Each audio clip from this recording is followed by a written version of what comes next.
Assalamualaikum and good afternoon everyone. I hope all of you are still fresh and energetic for the next session.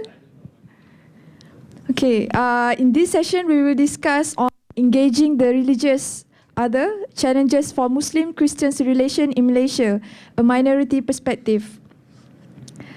Both Islamic and Christian communities have become increasingly organized in Malaysia since the Second World War. This is to be expected given the transition from colonial status to full independence. During the process, there has been a distinct move away from local parochialism towards a greater focus on national issues, organizations, and debates. This has been reflected in the establishment of national and economical bodies. The Malaysian denominational landscape is a mosaic reflecting the multiple missions inputs by different Christian groups in previous periods. Catholicism represents the oldest surviving church, dating back to the arrival of the Portuguese in Malacca in 1511. It was joined by a variety of Protestant denominations in subsequent centuries, resulting in a diversity among Christian groups in Malaysia, which can serve as both a weakness and a strength. The most useful focus in exploring issues of Muslim-Christian interaction from a Christian perspective is at the ecumenical level rather than denominational level. This is because the most substantial contacts occur between Malaysian Islamic authorities and Christian umbrella groups rather than individual churches or denominations. Without further ado, I would like to invite Dr. Sivin Kit to deliver his talk. Okay, good afternoon everyone. I have the graveyard session, as people say, because this session is when all of you need to really try very hard so that we can persevere to the end. And as the Bible says, those who persevere to the end will be saved. But on another humorous thought, it's nice to be back here in Cyberview. The last time I was here, actually 2 times, was because I was conducting a wedding. I conducted 2 weddings here outside, so I do not want to conduct any funerals because you are too tired and just kind of go off into another mode of existence. Now, the topic I have for myself here is engaging the religious other. And I'd like to start probably in this way. We're coming back to Malaysia now, and we're going to move into a less violent atmosphere from southern Thailand. Now, I'm sure you have seen this before, and that keyword is found also in the official Malaysian tourism website. To know Malaysia is to love Malaysia, a bubbling, bustling, melting pot of races and religions, where Malays, Indians, Chinese, and many other ethnic groups live together, notice the word, in peace and harmony. Our multiculturalism has made Malaysia a gastronomical paradise and home to hundreds of colorful festivals. You've heard that alluded and probably have experienced that so far eating here. It is no wonder, the tourism site says, that we love celebrating and socializing. As a people, Malaysians are very relaxed, warm, and friendly. Do you agree, Singaporeans? Or any Indonesians here? I guess that's what we are trying to highlight, isn't it? However, you and I know in the past years, recent years especially, a series of religious controversies, such as the famous one, the ban of the use of the word Allah for Christians, has challenged this image of Malaysia living in peace and harmony. And let's not forget also that after Professor Shad's, Faruqi's excellent lecture, we're reminded again how that word in peace and harmony is found in the Malaysian Federal Constitution. And this was picked up also by Dr. From Indonesia, who also said that, what does that mean for us? And that is something that is very close to the heart of Christian minorities or the non-Muslim minorities. And I kind of dressed up for the occasion as well to ensure that this is clear, that I do speak from a very situated position here. So Islam is indeed the religion of the Federation. Non-Muslims can practice freely within the restrictions against the propagation of other religions to Muslims. And it was interesting when I was listening to Professor Faruqi, it was other religions can be practiced in peace and harmony. So I don't want to give any ideas to others, but clearly it seems that we can't profess it in peace and harmony. Just a slightly provocative point. And if those of you who are following the recent Hanayo case, again, there are state enactments that say a person who commits an offense if he or she tries to persuade, influence, or incite Muslims to become members of a non-Islamic religion. And usually people would attribute it to some political explanation. It is about politics and elections are coming and all that. Now that may be true, and I think most of us will not deny that. In fact, in Malaysia, everything is almost political. Even though politics is not everything, but everything is politicized to some extent. But I also wouldn't want to totally reduce it to just mere political interests. I think there's also some sense, and my approach is more from a social-cultural. I think so far we have gone very macro. Chandra Muzaffar gave this really long, quick jump throughout time yesterday, which was very helpful for us to have some macro big picture. And then Prof. Faruqi also highlighted the constitutional matters, and we used the phrase, the elephant in the room. And I remember I reading somewhere that, how do you eat an elephant? Is it allowed?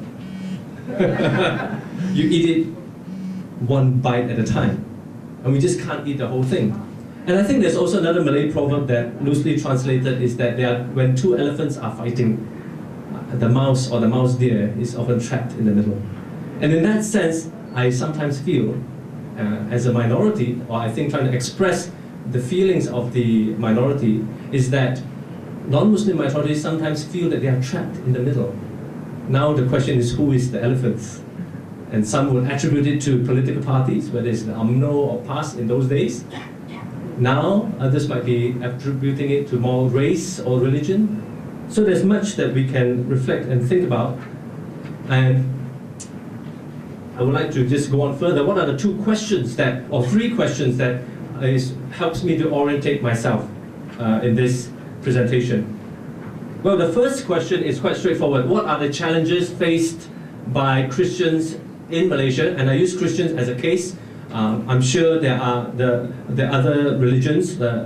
If you read the note of protest from the MCCBCHSD, such a long name, to talk about the Council of Non-Muslim Religions, except as one time we exclude the Muslims, but it's more of that historically. You talk to Father Part9, that it just didn't happen. But you have the Buddhists, Christians, MCCBCHSD, Buddhists, Christians, Hindus, Taoists, Sikhism, and all of them together. They had this note of protest many years ago highlighting their frustrations or grievances due to many things that you have heard Prof. Faruqi already listed in the earlier session, so I won't repeat that. So my focus is really a slice of Malaysia from our perspective that may hinder healthy Muslim-Christian relations. How and why have Christians responded to recent controversies? I'll just point out two, with a religious dimension. And let's reflect a bit, what are some implications that arise from these challenges and responses for a shared, and I word it carefully, a shared construction or formulation or configuration, fill in the blanks, depending on your theoretical framework, of a Malaysian, and I'm redeeming the word identity here. The identity is not necessarily bad, and I'm sure you're not saying that, but you're this is a philosophical point, right? The self and the other, the identity and difference. This is almost a eternal discussion between those of us who are interested in this discussion. Malaysian identity in the future. Do we really have a Malaysian identity? What does it really look like? If it's not the so-called old DAP version, or not the Lee Kuan Yew version, as Chandra Muzaffar talked about yesterday, Malaysians, right? Then what is it? It seems that we are still in that process of trying to figure out what does it mean to be Malaysian. And when I did my PhD in Norway, it was really focused on the Allah controversy, In fact, that was the theme that came up much stronger to me, more than just about rights, even though that is an important discussion, is perhaps implicit in this, these tensions that we are facing is the question, who are we as a nation? Who are we as a people? And it's quite a deep question, it's something that's deep, and that's why lots of emotions may run high. Now, my approach, and I'm using these words quite specifically, is relational, liberative, in a sense, I'll come to liberative afterwards. Relational in a sense that in recent times there's this discussion about religious studies. And in religious studies, Oddbjørn Larvik from Oslo, University of Oslo, has a very helpful approach. He talks about a relational approach to interreligious studies and religious activism. And what he highlights, one of the points he highlights is this. In interreligious studies, as we look at two different religious groups, and we use it as an academic category to help us, it doesn't mean there's a thing called religion, but like it or not, we use these words to help us have a conversation. So let's keep it as that for now. Studies of the relationship between religions, in the Malaysian case, Christianity or Islam, the research task is even more complex. What does it mean to be inside or outside? And the shared space between religions and life stances. Here, life stances assumes humanists, because in Norway, taxpayers are able to draw, or humanists can get money for their religious activities from the state. Anyway, does not everyone have a part in the space between? So this is where I find myself standing. On one hand, I'm an insider as a Christian. I'm an insider because I'm part of the minority, right? But I'm trying to look at this from an outsider's perspective, using the tools of theory or the different sciences that may help us, or even an outsider from someone who is of a different religion. How does Faruq Musa look at us or them? Or who is really the us and them? And this gets interesting, especially when we're in conflict and controversy. So the religious other here, the other may not necessarily mean other as in bad. The other, later I will return to Levinas, is someone that helps us find ourselves, to define ourselves, because without the other there is no self. And of course, you can't fuse everything together into nothingness necessarily. So, for example, every time I come to forums like this, there's a tendency that the discourse is very West Malaysian centric. It talks about even the tourist website, Malay, Chinese, Indian, others. And we have already had lots of complaint about the Dan Lai lines, right? We are not others. We are Dusun, we are Kadazan, we are Iban, we are Orang Asli, we are Sengoy, we are you know what I mean? So in this case, it's very interesting because for me, this is the dominant discourse. Everything we talk about tends to be from this point of view. 1957, the Constitution of Malaya and all that. But what I'm interested is also, especially with the many controversies, is how do we see the religious other, or all these things that we're talking about, freedom of religion, from the perspective of the other here, or even the others hidden in these jungles, the Orang Asli. How do, or as some post-colonial guys would say, or Enrique Dussel say, history from the underside. So what would be seeing history from the underside, and where can we find their voices? Because very often, because we are academics, we have the language, or coming from a perspective of legal law, constitution, tends to be very top-down. And even when the non-Muslims react, they react with the same language, the language of statements, press releases, and necessary. To some extent, there's no choice, because that is the reality of how to get your voice heard. But what are the voices of people here, and here, or even hidden within Peninsular Malaysia? So that is my interest, and that's why when we look at this word majority and minority, some interreligious scholars would suggest, look, is it really also about the historically excluded groups? historically excluded groups, the groups that usually we do not pay attention to. So again, religion, most of the time we look at it this way. We look at it in blocks, and all of us by now know that not all Muslims are the same, the 60%, and Buddhist, Christian, but these are the blocks, the social blocks we look at, and then we look at ethnicity, right? But this infographic, especially at the height of the Allah controversy, caught my attention in 2010. The numbers are a bit outdated, but the idea is interesting. What is interesting is when we put it like this. Because here, the discussion, even Bumiputra, has interesting ramifications for us to think about. There is Malay Bumiputra, and there is, interesting the word, other Bumi, usually referring to people of Sabah and Sarawak. And then if you talk about numbers, of course, Sabah and Sarawak Christianity actually is a majority. The real minority is the Hindus here, and of course everyone in between. And then Sabah Christianity once upon a time was the majority, but now it is number 2, and there are a lot of controversies over the IC registration, etc., which is beyond the scope of my discussion. But this really makes the whole thing very complicated. But perhaps looking at who is the most affected, or who is the excluded, or who is, if I may still use the word victim carefully, not as a victim mentality, but rather who is the one most affected by policies, by actions, by decisions, by those in power. It's interesting, even these so-called little majorities, to some extent, in other states, are still very much affected by what is decided in West Malaysia. Therefore, there's this reaction, and the Christian community, the non-Muslim community, is actually part of this bigger picture. Just a little point there. So, I'm going to just talk about 2 slices of it. The Allah controversy, because we are more familiar with it, and the other one is the Pitas case in Sabah. Okay?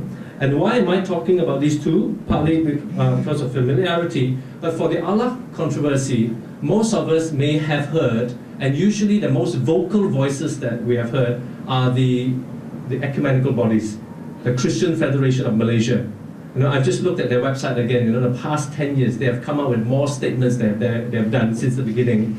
Because of all these things, the church leaders have to react against, or react towards, So the Christian Federation of Malaysia includes the Roman Catholic bishops, includes the Council of Churches of Malaysia, which I'm part of because I'm a Lutheran, and also the National, and I need you to keep that word in your mind, Evangelical Christian Fellowship, which is basically the churches that are more independent.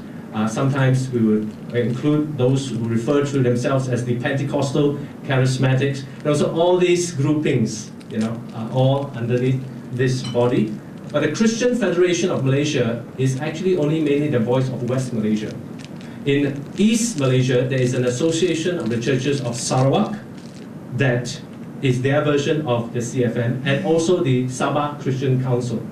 And in the last couple of years, and the Allah controversy is a good example, all 3 bodies have, in very concrete terms, expressed their frustration with what has happened. And as I said, the Allah controversy is, as you are familiar, there are many layers to this. The most familiar one we have is when the Catholic Herald took the Home Ministries, Home Affairs Ministry to court over the banning of the use of the word Allah. And by now, they have accepted that they are unable to take it further from a legal perspective. But this controversy has really opened up, in many ways, the eyes of even Christians, especially in West Malaysia, to appreciate the other in East Malaysia. Just a slight personal story here. In the beginning of the Allah controversy, even when I talk to some West Malaysian Christians, and these are English-speaking, see, there's a linguistic thing here, ethnicity as well, Chinese-speaking others, they may wonder, what's all the fuss about? Is it? Because they are thinking about themselves. But suddenly, this whole thing has opened up their minds, and here I use the word their minds, as in those who are a bit more like me, urban, English-speaking, non-Malay-speaking, to the reality of the Bumiputra Christian experience and religious identity. So they were challenged in many ways because of that. Now, why does the church still use these means? Well, part of it is because, and I think here I agree with Prof. Faruqi, is that the Malaysian constitution, for at least the non-Muslim minority, they still believe in it. They're still willing to use these means to air and to bring their concerns. Of course, they have done it also politically, often behind closed doors, in negotiating some kind of agreement. And for the Allah controversy, since 1986, they have already done that, from Dr. Mahathir right through to Abdullah Badawi, through to Najib Razak. So there was always some discussion there with various politicians and so on and so forth. So as a minority, they feel that we do not want to come across as aggressive, so to speak. So some of these had some kind of compromise, accommodation. So it's interesting to hear these words being used yesterday, or even today. We think about the word accommodation. Who accommodates who? And in this situation, clearly the church had to adapt. But Professor Harding, I think in this quote, very helpfully highlights the importance of the Constitution, and that's why non-Muslim minorities still everyone refers to the Federal Constitution, and there's still one document that is shared, especially from a legal political perspective. And he says this: the Malaysian example is certainly one of interreligious conflict, but this conflict is largely expressed in terms of media and litigation. Although feelings have run high, violence is rare, thankfully, and so far has affected only property, not persons. In 2010, I remember going to the church that was firebombed in January, and that was really shocking for me, Metro Tabernacle. And that was, I think, one of the few times that we were all very upset. In fact, if Faruq, you remember, during that particular week, is one of the most amazing experiences that I had on the phone, to see how many civil society groups came together to categorically condemn any provocation or acts that may provoke violence or acts of violence. The Constitution, going back, and the institutions of common law have provided a means whereby accommodation, notice the word, between fundamentally contradictory conceptions of legality, one secular and the other religious, has been achieved. But of course, Harding is cautious here. Whether this will continue to be so remains, of course, to be seen. Now, I need to have a side note here. As I share this somewhat passionately, please do not take this as me being anti-Islamic. Okay? Those of you who know that I'm good friends with Faruq, it's very hard to be anti-Islamic. I support Islamic Renaissance Front. In fact, I may be a secret anonymous member, I don't know. But seriously, those of you who know my work know that I'm not anti-Islamic. That is not the point.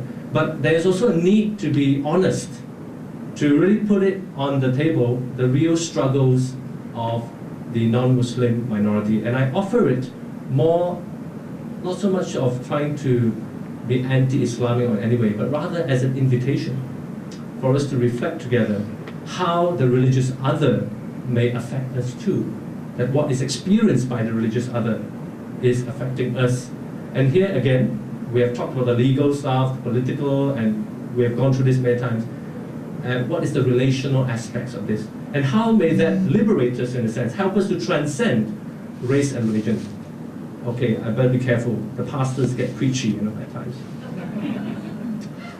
Now, the Christian Federation of Malaysia, of course, they tried to capture this experience in this SCFM fact sheet for the Allah controversy, prohibiting the use of the word Allah and other terms is unjust from the point of view of CFM. Why?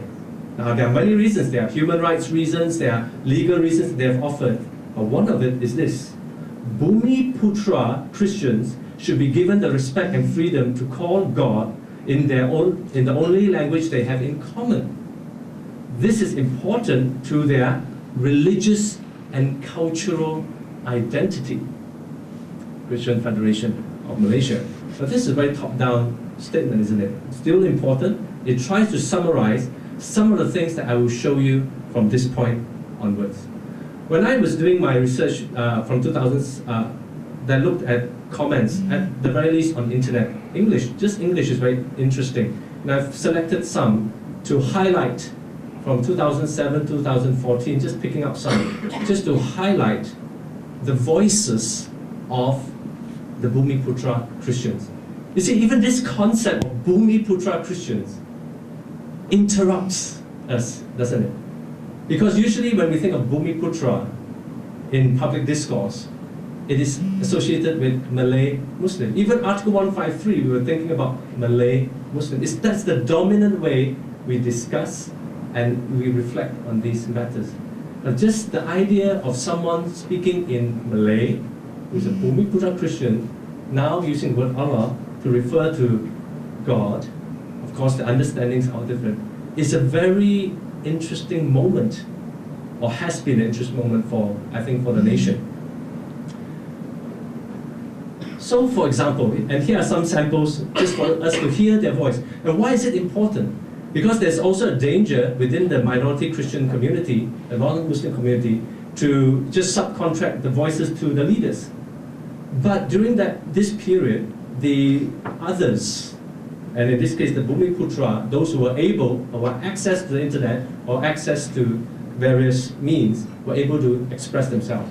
So, Leo Mogi, of course, was a former minister, and he was quoted saying this: "In my own immediate family, through intermarriage, there are Muslims, Christians, and Hindus. Once a year at Gawai Daya, we visit the family longhouse when the prayer leader reads excerpts from the Iban translation of the Bible."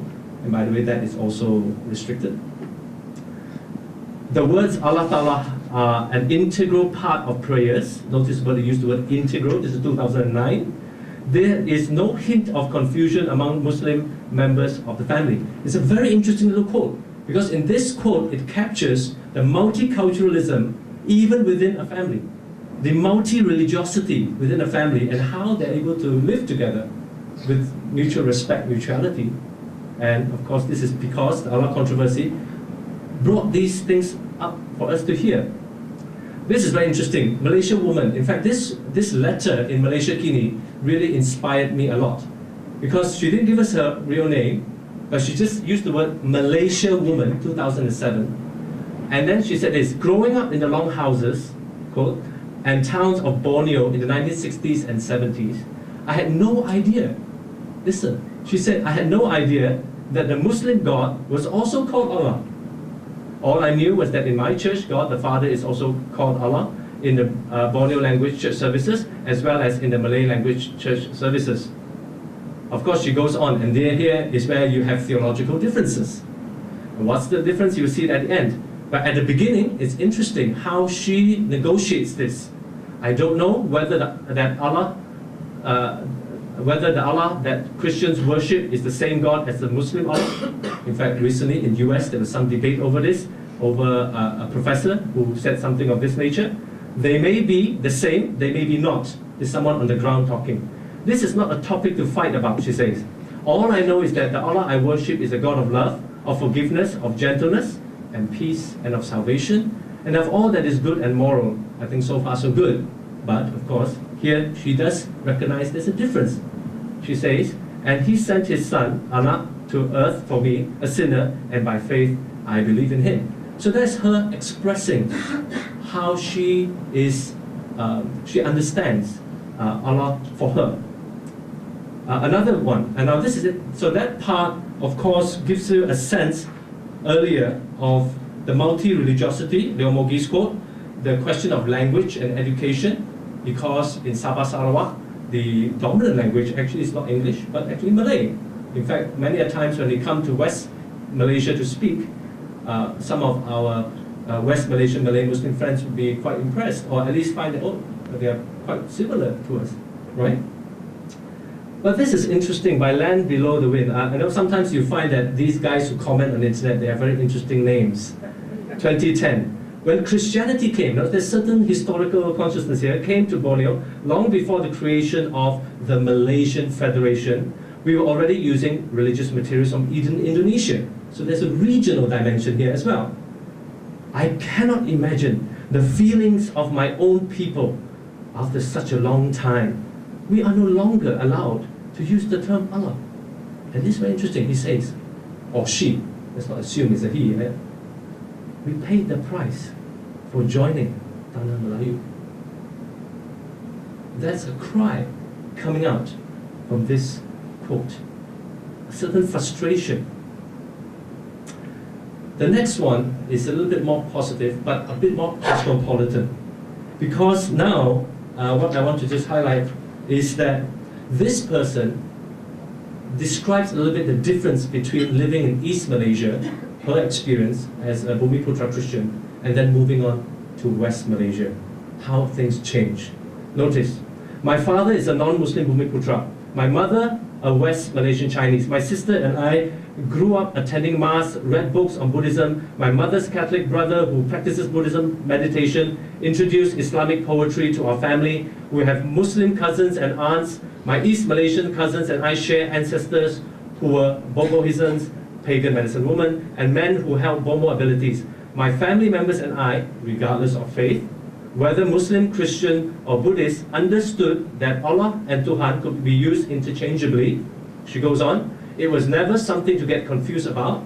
She's a Catholic. As Catholics, we never fought with our Protestant cousins the way I had to, notice, defend my church denomination when I came to Kuala Lumpur. Diversity in skin color, she kind of reflects on this a bit, and belief were expected and accepted. Had anyone tried to put my Buddhist and Muslim relatives down on account of religion, they would have my sister and me to contend with. Interesting. This lady comes out and asserts and expresses her own position in reaction against what is going on around in the social, cultural conditions, as well as the legal, political climate at that time, 2010. Of course, Malaysian woman, back to her again, she actually had a little critique that I thought was interesting. Nobody can tell me that I can't use the word Allah because the word is reserved for Muslims, and then she refers to someone else, another letter, and a very interesting guy who has a name, Mr. Cancer 35330. Where did he get the idea that Muslims are not intelligent enough and that they are easily confused? And this is where I move from the reality of the challenges that the Allah controversy showed us, whether it's legal, constitutional, and they also reflected somewhat the cultural conditions that made it difficult. It was not just the legal and political, but there are cultural conditions that were difficult for Christians to voice their concerns and their frustrations. And we know the story of the Allah controversy as it stands today. Of course, the interpretation of the case is somewhat ambiguous depending on which lawyer you talk to, but the reality of the experience, I think, has put on the table something for us to discuss. How is the social, cultural conditions for non-Muslim minorities as well? And she asked the question, where did Mr. Cancer 335330 get the idea from? And I would like to suggest that it was not just political in that sense. Of course, you could say that, but even later, we have evidences of how this is found in the negative portrayals of Christians in the public sphere. So Christians or non-Muslim minorities have to contend with not only legal restrictions, political conditions, but the reality of how they are portrayed in the public sphere, so that unless a fellow Muslim knows me personally, the only picture that they would have of a non-Muslim or a Christian would be from these documents. For example, more famous one is Pendedahan Agenda Christian. So this has been consistent. Let's be honest, this is really the issue here, that Christians have this agenda and it's part of a global conspiracy, probably Christian Zionists to throw it in as well. And in one part, it summarizes conclusions from the Quranic text, interestingly. There were other things that they talked about, but this caught my attention. Christians are the enemy of Islam. They constantly have evil intentions and display a negative attitude to Muslims. Christians are carriers of false news. I'm translating here. They can give you the original if you like. In Bahasa Malaysia, it has more punch. Christians are carriers of false news, and they are constant in their effort to twist the facts about the true teachings of Islam. Christians will attempt as much as possible to cause resentment among Muslims. Of course, this discussion was found in one of the public universities, and I think some of you may have written a complaint about this. An educational institution became a place where some of this was communicated. And imagine if you are sitting there as a student, and this is what you are getting. And likely, most of the people who are even online, when they look for material, what is the cultural production that is out there in the internet, will likely find something of this nature if they search in Bahasa Malaysia or Melayu. Of course, there are others who perhaps try to write a little bit more academically sounding, like this particular book. In many ways, it's quite an interesting book because Ian Buchanan kind of lists down every single evangelical or independent church, charismatic, Pentecostal, some people that he writes in this book I actually know and are personal friends, and it's very interesting how they are put in this story. Now, some of the facts may be true, and it's basically taken out from websites and all that, but it is the bigger story that he situates this that I think is interesting and is a cause for some alarm. The portrayal of Christians, remember? Before that, maybe we are, in this case, enemies of Islam, right? But are they deceptive neighbors? This idea of deception is a constant in the Allah controversy and even until today. It's not easy. The moment I go and see someone, recently I was at a school, and I went and I told this person as we had some volunteers to the school to do some work, and I try not to make it, I would be very open. I would tell people what I do as a living. I'm a lecturer and as well I'm a pastor. And immediately I could feel a sudden coldness from this particular individual. And the first word he says, your religion is yours, my religion is mine, and let's end the discussion. Right? But I wonder, why is that so? Perhaps, and I think very likely, more should be done to research this. These negative portrayals at the social cultural level also is conditioning the legal and political dynamics as well. So, for example, Buchanan uses the word evangelical Christianity. The presence of evangelical Christianity may turn out to be more decisive, according to him, and more destructive for Malaysia than the presence of extremist Islam. And here he uses the word quite specifically. He's not necessarily talking about mainline church people like me, Lutherans, but talking about those from the independent churches, those who are Chandra called born-again Christians. But then again, if you know the evangelical movement, as some of you know, there's also diversity within there as well. But my point here is not so much of defining evangelical Christianity, is what he highlights again, and this is in an English publication. The key problem with evangelization of Muslims is the high degree of deception involved. Muslim evangelization is notoriously serendipitously enterprise involving a wide variety of proxies, subterfuges, and multiple camouflages. It is extremely hard, politically and socially, to counter a process which is so intrinsically dishonest. So this is what I, sometimes, someone who's doing interfaith work, also have to confront and deal with when I'm with a Muslim audience.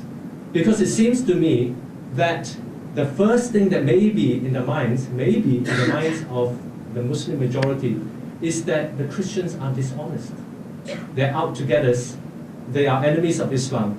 And even if they are not, they are deceptive neighbors.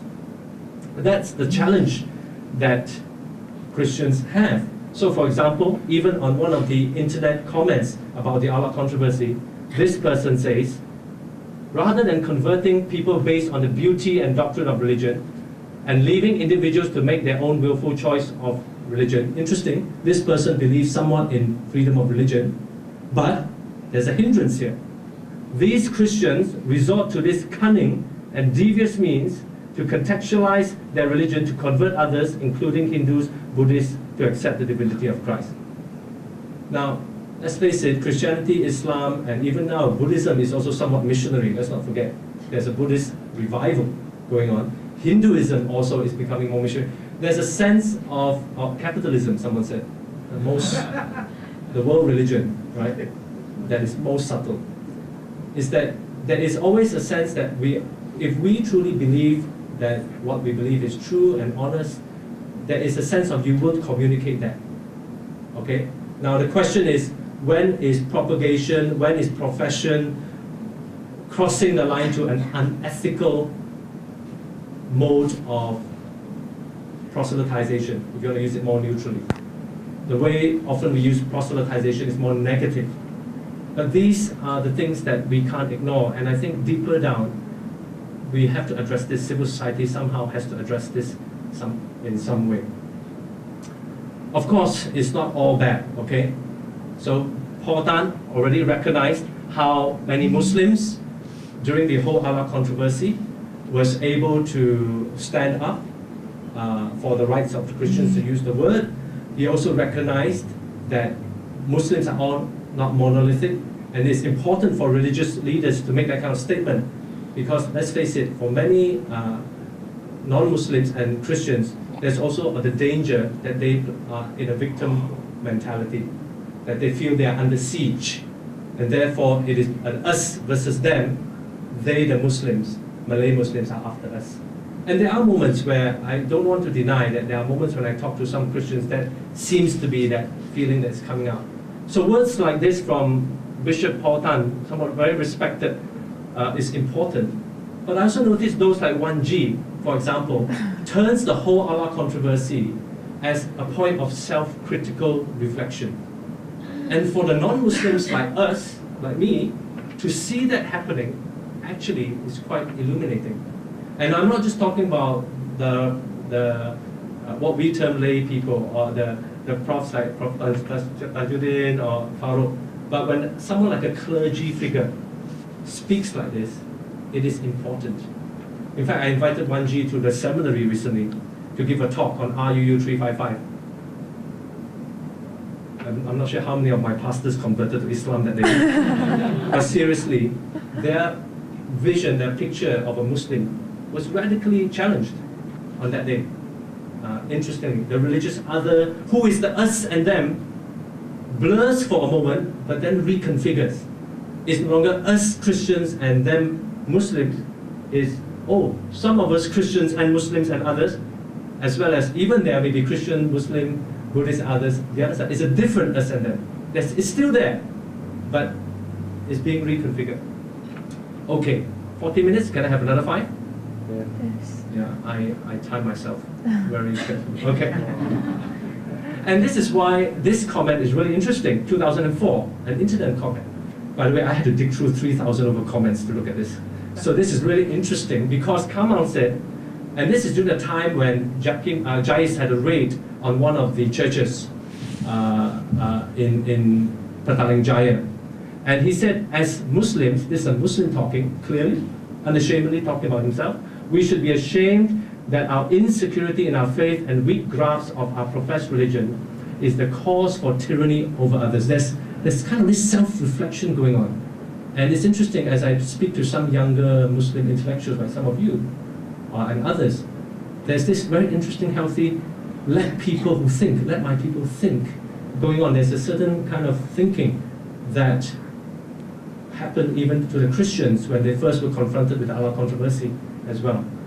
But the next point is important. No one faith should have the monopoly or right to command others how they should practice their faith. The authorities, here he's actually challenging the authorities, should apologize over their behavior. Now this was of course before the days where people get arrested for Facebook status and all that. People might be a bit more bold. Today I'm not sure when there's more self-censorship. But then again, if my Facebook feeds is a good indicator, some of our Malaysians are still quite bold to some extent. Okay, this one is, I'll just pass it through quickly, but this whole question of proselytization, of the challenges, often the Christians are accused of it, of being deceptive, but now the other side, the Muslims are at least accused of it, questioned over this. There's some disputed. So Pitas is in Sabah, one of the poorest areas, and we know Sabah is, if not the poorest state, one of the poorest states in the whole of the country. And what happened was, this particular report came out from our friends, Isma, to talk about how this mass conversion thing happened in Pitas, where this group, all of them, 74 of them, actually not 74, 64 of them, became new Muslims, new believers. And then the Ustaz said in the report, there will be 50 more, all right? And this is like the Islamic movements that are going into Sabah and Sarawak. And we have heard much about that, and this is the reality of a certain revivalism that is there. So they put, these are their pictures on their website, it's still up there right now, and they talked about how all these villagers went into the mosque, listened to a lecture, and then announced, and then filled, so-called signed on to some forms to become Muslims. And already someone, Faruq was one who said this one-way street thing. And this is a deep concern for Sarawakians and Sabahans, especially the indigenous Christians. So what happened was, long story short, the person who actually brought these people to Pitas, originally to, because they were promised 800 ringgit from friends from West Malaysia. They were very poor, and each of them would give different reasons why they would go there. And he actually then realized that he made this strange mistake. He actually made a police report about this, and I talked to one of the persons involved in this case. It's actually much more complicated, but I'll skip the details. The long story short is the 64 of them gave a statutory declaration of what happened, the events that happened, and to say that no, they did not convert. But now here's the tricky thing, because it's not just a religious issue, but now you have the state, the Department of Islam in Sabah involved. So you have to change certain statuses, their IC, and all that, because their identity card was taken, someone filled the forms, they signed, so they were all fearful about what is their status. Until now, we're not too clear. They have to re-examine this, and this is a bit preliminary, but I found this interesting, because have we heard their voices? What are the voices of the poorest of the poor? In this sense, the Christian, they are from Protestant Church Sabah, a Lutheran denomination. This village people, how have they, what is their reaction? What are they telling us? This is clear. They needed the money for the needs of the school children, so poverty clearly was an issue. They couldn't understand what was being said, and they were afraid. There was not fear, and this is not phobia, this is genuine fear. Somebody takes your identity card. I was afraid that my identity card would not be returned. The other one says that, I'm not good in Bahasa Melayu, my identity card was taken, I was asked to sign a form that was already filled, and the last part struck me because this individual said, I hid in the toilet for 3 times to pray to the Lord Jesus for protection. The last one is somewhat repentant here. This person says, look, I was told that I wasn't official Muslim because I don't have a songkok and membership.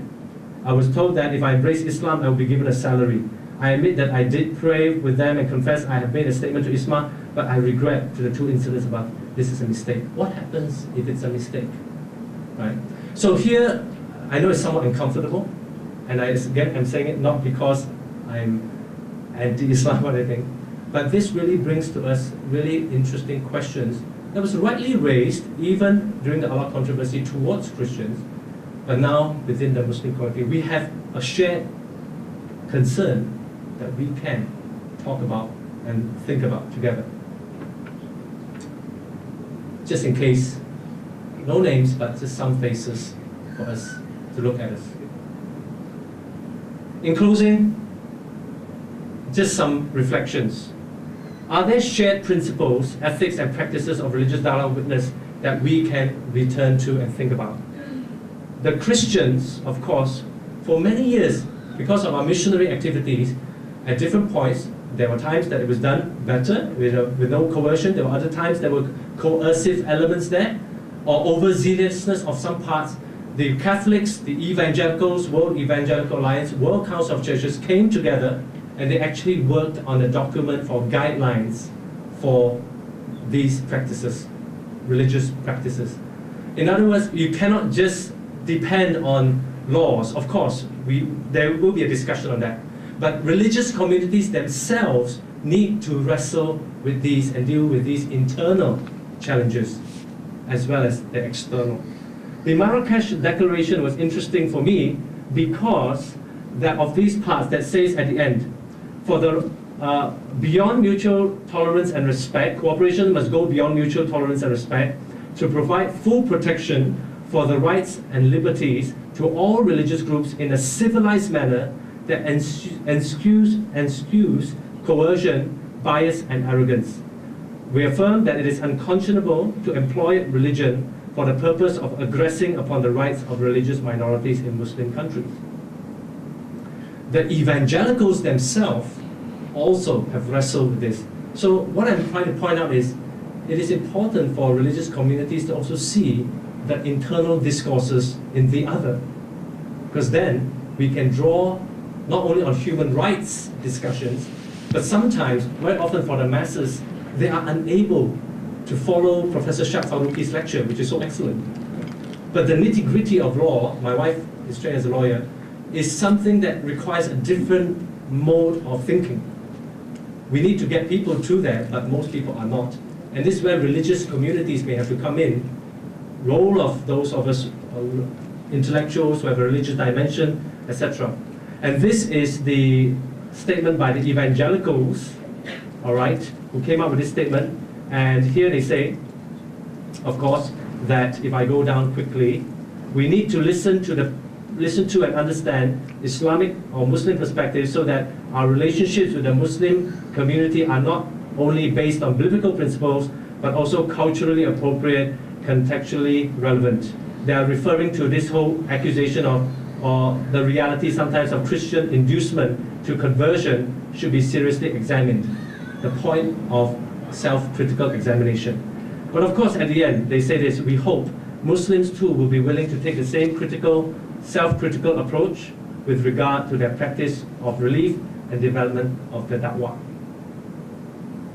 Tariq Ramadan, is always nice to quote him, since some of you bought his book that is banned, I heard, at the back.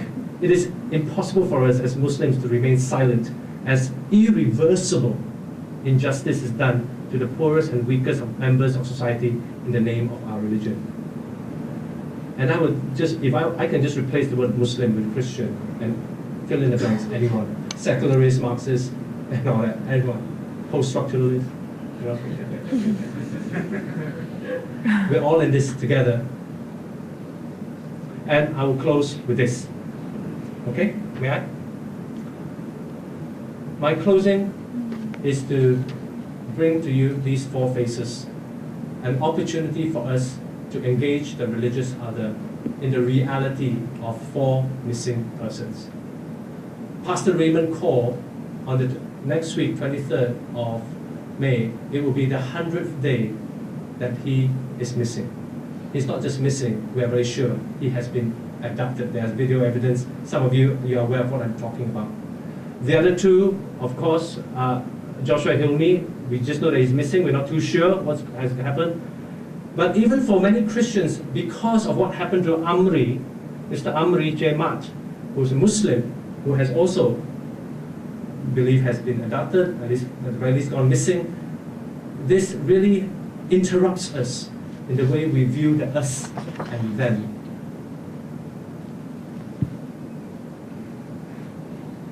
Here, inter-religious solidarity, to me, perhaps, is something that goes deeper at a social-cultural level that all of us can be part of as activists, as younger people, wherever we are, especially in moments of crisis and suffering. For me, interreligious dialogue is not really about panels sitting there comparing how good and bad each other's religions are. For me, interreligious dialogue or interreligious engagement is when one of our members, not just someone else's religion, is going through pain, we are able to stand with them.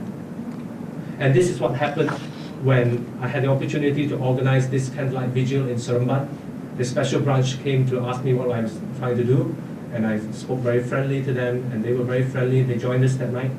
But it was heartening to see people of different, mostly Christians here, but people of different religions coming together to stand in solidarity with the suffering, in this case was Raymond called, for the other. But this, of course, still is a bit mass of people. What touched me more is at the second vigil was this. Tenko Emma was someone I met in one of Faruq's forums on extremism. We became friends, Facebook, you name it. Of course, she's a strong advocate to talk about the issues in the Rohingya case. There was a vigil in PJ. She texted me. It's a very interesting statement. She said, "Is it okay for me as a Muslim to come to this candlelight vigil?" I said, "Yes, of course. You are most welcome to come." And she came to the candlelight vigil, mostly Christians, and it's very clear that here is someone with a head covered Muslim coming to this event. And then I asked her, "Why are you here today?" She said, "I'm a mother, I'm a wife. I would like to stand with Susanna, the wife of Raymond Paul. I want to identify with her suffering." Now, we are not into the analysis of why Raymond was abducted and all that, but there's one thing that we can stand together. We can be in solidarity with each other that transcends, without negating who we are, is interreligious solidarity. I think that is a much more powerful concept for us to revisit. And often it is in the voices, in this case, she was the minority in the majority of Christians in the candlelight vigil. Her voice was a voice that challenged me. So that is my plea, that we hear the voices of it's important for us to revisit the voices of the most excluded ones in this whole discussion. And then last quote from Emmanuel Levinas, French philosopher who very much was a minority in his time in France. The wonderful thing about the face, or I would add Sivin Kit version, the voice, is that it speaks, it says need, vulnerability. It asks, begs me of help. It makes me responsible. God, the God, it's long way there, a road that goes via the other. Loving God is loving the other. Thank you.